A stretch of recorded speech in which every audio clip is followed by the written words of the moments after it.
Assalamu alaikum. We have studied about potassium and hypokalemia, and now we will discuss about hyperkalemia. The normal potassium concentration is 3.5 to 5.1 और 5.5.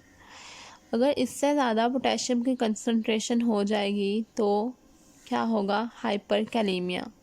Serum और plasma potassium concentration greater than 5.1 millimole per litre. What are the causes of hyperkalaemia? Decrease renal excretion, मतलब kidneys mainly जो site होती है potassium की excretion के लिए, वहाँ से पोटेशियम एक्सक्रीट नहीं हो रहा, जिसकी वजह से पोटेशियम बॉडी में जाके अकोमुलेट कर रहा है. प्लाज्मा में पोटेशियम की कंसंट्रेशन ज़्यादा हो रही है, तो उस वजह से हाइपरकैलेमिया हो रहा है. एक्यूट और क्रोनिक रेनल फेलियर. एक्यूट और क्रोनिक रेनल फेलियर में the distal end collecting tubules are not working properly, जिसकी वजह से पोटेशियम की एक्सक्रीशन नहीं होगी और पोटेशियम की कंसंट्रेशन बॉडी में इंक्रीज हो जाएगी. हाइपोएल्डोस्टेरोनिज्म. जब एल्डोस्टेरोन किडनी की ट्यूब्यूल्स पे जाके एक्ट करता है तो वहाँ से क्या करवाता है? सोडियम की पोटेशियम की एक्सक्रीशन कराता है और सोडियम की रीअब्जॉर्प्शन कराता है. लेकिन इस केस में क्या होगा? हाइपोएल्डोस्टेरोनिज्म है, एल्डोस्टेरोन सेक्रेट नहीं हो रहा, उसकी एक्सक्रीशन नहीं हो रही, जिसकी वजह से सोडियम क्या होगा? सोडियम का लॉस होगा यूरिन में और पोटेशियम कंजर्व रहेगा. एडिसन्स डिजीज़ में भी जो एड्रीनल कॉर्टेक्स के हॉर्मोन्स हैं वो क्या होंगे? वो डिक्लाइन कर जाएंगे, जिसकी वजह से एल्डोस्टेरोन भी प्रोड्यूस नहीं होगा और इसका इफेक्ट किस पे होगा? पोटेशियम की कंसंट्रेशन डायरेक्टली इंक्रीज हो जाएगी. डायूरेटिक्स कौन से वाली? Potassium spared. ये वाले डायूरेटिक्स क्या करती है? बाकी इलेक्ट्रोलाइट्स का लॉस तो करवा देती है, लेकिन ये क्या करती है? पोटेशियम की कंसंट्रेशन को स्पेयर रखती है, मतलब उसकी कंसंट्रेशन को कम नहीं होने देती, जिसकी वजह से फ्लूइड्स का लॉस तो हो जाता है लेकिन पोटेशियम का लॉस नहीं होता और इसकी कंसंट्रेशन ज़्यादा हो जाती है. Cellular shift. एसिडोसिस. एसिडोसिस के केस में क्या होता है? आपके प्लाज्मा में हाइड्रोजन की कंसंट्रेशन बहुत ज़्यादा इंक्रीज़ कर जाती है, जिसकी वजह से एसिड्स की कंसंट्रेशन की इंक्रीज़ करने की वजह से हाइड्रोजन आयन की कंसंट्रेशन बहुत ज़्यादा हो गई. तो इसको बफर करने के लिए हाइड्रोजन आयन मूव करेगा सेल के अंदर. सेल के अंदर क्या होगी? इसकी बफर पड़ा हुआ होगा, जैसे सपोज बाइकार्बोनेट बफर पड़ा हुआ है, ठीक है, या फॉस्फेट बफर पड़ा हुआ है, ठीक है, तो उसमें क्या होगा? या इस तरह होगा HCO3 बाइकार्बोनेट बफर पड़ा है, तो ये सेल के अंदर है. हाइड्रोजन सेल के अंदर जाएगा, इसके साथ मिलेगा और कार्बोनिक एसिड बना देगा H2CO3. कार्बोनिक एसिड जब ब्रेक डाउन होगा तो वाटर बनेगा और कार्बन डाइऑक्साइड बनेगी. तो इसकी वजह से क्या होगा? कार्बन डाइऑक्साइड एक्सपायरेशन के थ्रू बॉडी से बाहर चले जाएगी और एसिडोसिस कम हो जाएगी. तो जब हाइड्रोजन सेल के अंदर मूव करता है बफरिंग के लिए, तब पोटेशियम सेल से बाहर आते हैं. जब हाइड्रोजन अंदर मूव कर रहा है और इसके रिस्पॉन्स में पोटेशियम क्या होगा? सेल के बाहर आएगा. हाइड्रोजन अंदर गया, पोटेशियम बाहर आया, तो इस वजह से भी हाइपरकैलेमिया हो जाता है. दूसरा केस है मसल या सेलुलर इंजरी. इस केस में क्या होता है? जितना ज़्यादा मसल का मैस होगा उतनी ज़्यादा पोटेशियम की कंसंट्रेशन इंक्रीज होगी ड्यू टू रैप्डोमायलाइसिस. मसल को इंजरी हुई है, मसल की सेल्स की ब्रेकडाउन हो रही है, जिसकी वजह से पोटेशियम रिलीज हो रहा है. तो मेल्स में क्या होता है? मेल में पोटेशियम की कंसंट्रेशन फीमेल की निस्बत ज़्यादा होती है, क्योंकि मेल का मसल मैस ज़्यादा होता है. कीमोथेरेपी. इस केस में भी क्या होगा? पोटेशियम की कंसंट्रेशन हाई हो जाएगी. ल्यूकीमिया हमने हाइपोकैलेमिया में देखा था. हाइपोकैलेमिया में क्या होता है कि जो पोटेशियम होती है वो जो एक्सेस ल्यूकोसाइट्स होते हैं उनके अंदर जाके स्टोर होना शुरू हो जाती है, और जब फिर इसका हम सैंपल लेंगे ना, इस पोटेशियम मतलब इन सेल्स का हम जब सैंपल लेते हैं, ब्लड सैंपल लेते हैं, तो क्या होता है? ये जो WBC है इसके अंदर जो पोटेशियम गई थी वो क्या होगी? वो रिलीज़ हो जाएगी सैंपल के अंदर, जिसकी वजह से ये किस में? प्लाज्मा में आ गई, जिसकी वजह से प्लाज्मा की पोटेशियम की कंसंट्रेशन इंक्रीज हो जाएगी। ठीक है, तो इस तरह से ल्यूकीमिया पहले तो हाइपोकैलीमिया कराता है, फिर बाद में हाइपरकैलीमिया करवाता है, किसमें, सैंपल में। ठीक है, तो इसके बाद हीमोलाइसिस, जब भी हीमोलाइसिस होती है तो सोडियम रिलीज होता है, पोटेशियम रिलीज होता है और वाटर रिलीज होता है। तो इसकी वजह से भी पोटेशियम की कंसंट्रेशन ज़्यादा हो जाती है प्लाज्मा में। इंक्रीज्ड इनटेक, अगर हम पोटेशियम का इनटेक ज़्यादा कर रहे हैं तो उसकी वजह से भी जाहिर है बॉडी में पोटेशियम ज़्यादा हो जाएगा। ओरल और इंट्रावेनस पोटेशियम रिप्लेसमेंट थेरेपी, ये वाला जो केस है ये मोस्टली हॉस्पिटलाइज्ड पेशेंट में होता है, जिनको हम इलेक्ट्रोलाइट्स के ड्रिप्स लगाते हैं तो उनमें पोटेशियम की कंसंट्रेशन इंक्रीज कर जाती है। आर्टिफैक्चुअल मतलब फॉल्स इंक्रीज कैसे होता है, ये तो मतलब रियल में जो इंक्रीज हो रहा था सेल्स में जो चेंजेस की वजह से हो रहा था वो वाला इंक्रीज था। अब देखेंगे आर्टिफैक्चुअल मतलब फॉल्स इंक्रीज कैसे हो रहा है। तो सैंपल हीमोलाइसिस, जैसे सैंपल में हीमोलाइसिस हुई तो उसकी वजह से सैंपल के अंदर ही पोटेशियम सेल के बाहर आएगा और प्लाज्मा में इसकी कंसंट्रेशन प्लाज्मा पोटेशियम ज़्यादा हो जाएगा। थ्रोम्बोसाइटोसिस के केस में क्या होता है, प्लेटलेट्स की कंसंट्रेशन इंक्रीज कर जाती है।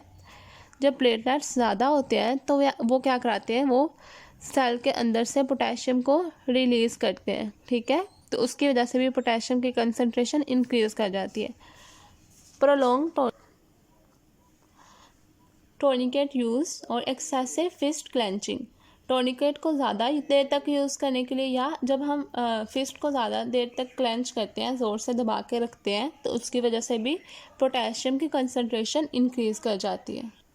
हाइपरकैलीमिया के केस में रेस्टिंग मेम्ब्रेन पोटेंशियल कम हो जाता है, जिसकी वजह से थ्रेशहोल्ड कम चाहिए होता है एक्टिव मेम्ब्रेन पोटेंशियल में इसको कन्वर्ट करने के लिए। तो सेल की एक्साइटेबिलिटी क्या होती है, ज़्यादा हो जाती है। सेल की एक्साइटेबिलिटी ज़्यादा हो जाती है, जिसकी वजह से क्या होता है, सेल ज़्यादा जब कॉन्ट्रैक्ट कर रहा है या रिलैक्स कर रहा है तो उसकी वजह से मसल वीकनेस हो जाती है। मसल की वीकनेस तब तक नहीं होगी जब तक पोटेशियम की कंसंट्रेशन 8 मिलीमोल पर लीटर से ज़्यादा नहीं हो जाती। टिंगलिंग में क्या होता है, आपकी जो नर्व्स होती है ना वो ज़्यादा वर्क कर रही होती है, पोटेशियम के ज़्यादा होने की वजह से नर्व ज़्यादा एक्टिव हो जाती है, जिसकी वजह से वो हाइपर एक्टिव होने की वजह से ज़्यादा मैसेज डिलीवर करती हैं। तो आपको फील होता है कि जैसे नर्व्स बार बार आप एक्टिव हो रही हैं और उसकी वजह से आपकी बॉडी में रिफ्लेक्सेस प्रोड्यूस हो रही हैं। नमनेस में क्या होता है, जैसे आपका पाँव सो जाता है या बॉडी का कोई भी पार्ट्स हो जाता है, तो उस केस में पोटेशियम की कंसंट्रेशन ज़्यादा होने की वजह से होता है। कार्डियक अरिथमियाज, जब भी पोटेशियम की कंसंट्रेशन 6 to 7 मिलीमोल से ऊपर जाएगी तो कार्डियक अरिथमियाज शुरू हो जाएगी, क्योंकि सेल की कार्डियक सेल्स की भी एक्साइटेबिलिटी इंक्रीज हो जाएगी और स्केलेटल सेल्स की भी। तो इससे क्या होगा,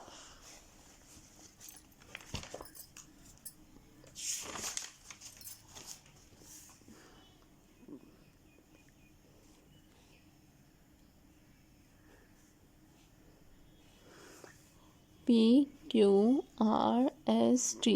जो टी वेव है ना इसकी हाइट नॉर्मल इतनी होती है, लेकिन जब क्या होगा हाइपरकैलीमिया होगा इसकी हाइट ज़्यादा हो जाएगी, पी वेव फ्लैटन हो जाएगी और QRST का जो इंटरवल है वो पहले इतना था फिर इंक्रीज़ हो जाएगा। ठीक है, तो सबसे ज़्यादा जो हाइपरकैलीमिया के इफ़ेक्ट्स आते हैं वो हार्ट पे आते हैं। तो जब भी हाइपरकैलीमिया होता है तो उसमें आपको ECG करानी चाहिए देखने के लिए कि आपके हार्ट पे कोई डिफेक्ट तो नहीं आ रहा। उसके बाद यूरिन एनालिसिस कराते हैं, क्रिएटिनिन लेवल चेक करवाते हैं, ब्लड यूरिया नाइट्रोजन चेक करवाते हैं, ताकि आपको पता लगे कि आपकी किडनी तो नहीं डिफेक्ट हो गई, आपकी किडनी सही से वर्क कर रही है। उसके बाद फिर हम बाकी पोटेशियम के लिए जो इलेक्ट्रोलाइट्स के लिए टेस्ट करते हैं उसमें पोटेशियम की कंसंट्रेशन को मेजर कर लेते हैं। कलेक्शन ऑफ सैंपल्स, सैंपल की कलेक्शन बहुत अच्छे से आराम से और एक तरतीब से करनी चाहिए, क्योंकि अगर इसमें कोई डिफेक्ट आता है तो पोटेशियम की कंसंट्रेशन क्या हो जाती है, ज़्यादा हो जाती है सैंपल में। कॉजेज़ ऑफ एरर क्या क्या हो सकते हैं, कोएगुलेशन, प्लेटलेट्स रिलीज पोटेशियम, जब कोएगुलेशन होगी थ्रोम्बोसाइटोसिस के केस में तो पोटेशियम की कंसंट्रेशन ज़्यादा हो जाएगी, जो प्लेटलेट्स होंगे वो भी पोटेशियम को रिलीज़ करना शुरू हो जाएंगे, जिसकी वजह से हाइपरकैलीमिया हो जाएगा सैंपल में। तो इसमें 0.1 से लेकर 0.7 मिलीमोल पर लीटर तक पोटेशियम की कंसनट्रेशन इंक्रीज हो सकती है। टाइम ऑफ टोर्निकेट यूज़ ज़्यादा कर दिया है, मतलब टोर्निकेट को ज़्यादा देर तक बांधे रखा है, तो उसकी वजह से भी पोटेशियम की कंसनट्रेशन ज़्यादा हो जाती है सैंपल में। Ice should not be use for storage, ठीक है। जो पोटेशियम वाला जो सैंपल है ना, जिसमें हमने पोटेशियम की मेजरमेंट करनी है, उसके लिए हमने आइस यूज़ नहीं करनी, क्योंकि आइस की वजह से क्या होगा, आइस की वजह से भी पोटेशियम सेल से रिलीज़ होना शुरू हो जाएगी, जिसकी वजह से इसकी कंसनट्रेशन ज़्यादा हो जाएगी। तो सैंपल को कहाँ पे स्टोर करना है, store at room temperature 25 degree Celsius पे स्टोर करना है। हीमोलाइसिस जब होगी उसकी वजह से भी फॉल्सली पोटेशियम का लेवल ज़्यादा हो जाएगा। डिटर्मिनेशन ऑफ पोटेशियम, पोटेशियम के लिए कौन कौन से मेथड होते हैं, इसमें हम स्पेसिमेन देखते हैं, कौन सा स्पेसिमेन यूज़ कर सकते हैं। सीरम भी यूज़ कर सकते हैं, प्लाज्मा और यूरिन, ये तीनों यूज़ कर सकते हैं। और जो एंटीकोएगुलेंट होता है वो हेपारिन यूज़ करना चाहिए। Heparin should be used as reference anticoagulant. Whole blood sample for analysis, कुछ जो एनालाइजर्स होते हैं उनके लिए होल ब्लड सैंपल यूज़ कर सकते हैं, लेकिन this depends on the type of sample and which type of analyser are you using, और if you are using an manual method. अगर आप मैनुअल मेथड यूज़ कर रहे हो तो उसके लिए फिर ये वेरी कर सकता है कि आपको सिर्फ प्लाज्मा चाहिए होगा। अगर आपने प्लाज्मा यूज़ करना है तो आपको जल्दी से सेंट्रीफ्यूज कर लेना चाहिए सैंपल को, ताकि सेल के ब्रेकडाउन होने की वजह से पोटेशियम की कंसनट्रेशन ज़्यादा ना हो। यूरिन स्पेसिमेन लेते हैं 24 आवर, ताकि जो डायर्नल वेरिएबिलिटी है उसकी वजह से जो वेरिएशन आती है वो पोटेशियम की कंसनट्रेशन को इफ़ेक्ट ना करें। मेथड आयन सिलेक्टिव इलेक्ट्रोड, जैसे कि हम सोडियम की मेजरमेंट के लिए कर रहे थे, वही मेथड हम पोटेशियम के मेजरमेंट के लिए यूज़ करते हैं, लेकिन इसमें जो मेम्ब्रेन होती है वो वेलिनोमाइसिन मेम्ब्रेन होती है, और जो KCl होता है वो इनर इलेक्ट्रोलाइट सोल्यूशन के तौर पे एक्ट करता है। इसमें दो तरह के इलेक्ट्रोड यूज़ होते हैं, दो तरह के इलेक्ट्रोड्स होते हैं।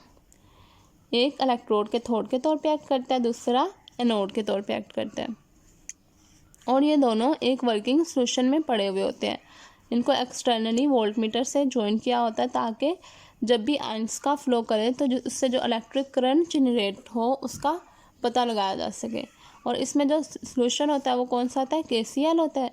इसमें से एक जो है वो कैथोड होगा और एक एनोड होगा, और ये वर्क करता है पोटेंशियोमीट्री के प्रिंसिपल पे, पोटेंशियोमीट्री के प्रिंसिपल पे, कि जब भी किसी सोल्यूशन में से आयंस का फ्लो होता है तो उसके वजह से इलेक्ट्रिक करंट प्रोड्यूस होता है, ठीक है। सोडियम और ISC वाली वीडियो में ये डिटेल में बताया हुआ है, ठीक है, ISC वाला मेथड पूरा, तो उसकी डायग्राम भी बनी हुई है, तो आप वहाँ से जाके देख सकते हैं। मैं उसका लिंक डिस्क्रिप्शन में डाल देती हूँ। उसके बाद जो हाइपोकैलेमिया हमने पढ़ा था उसका लिंक भी मैं डिस्क्रिप्शन में डाल देती हूँ, आप वहाँ पे जाके चेक कर सकते हैं।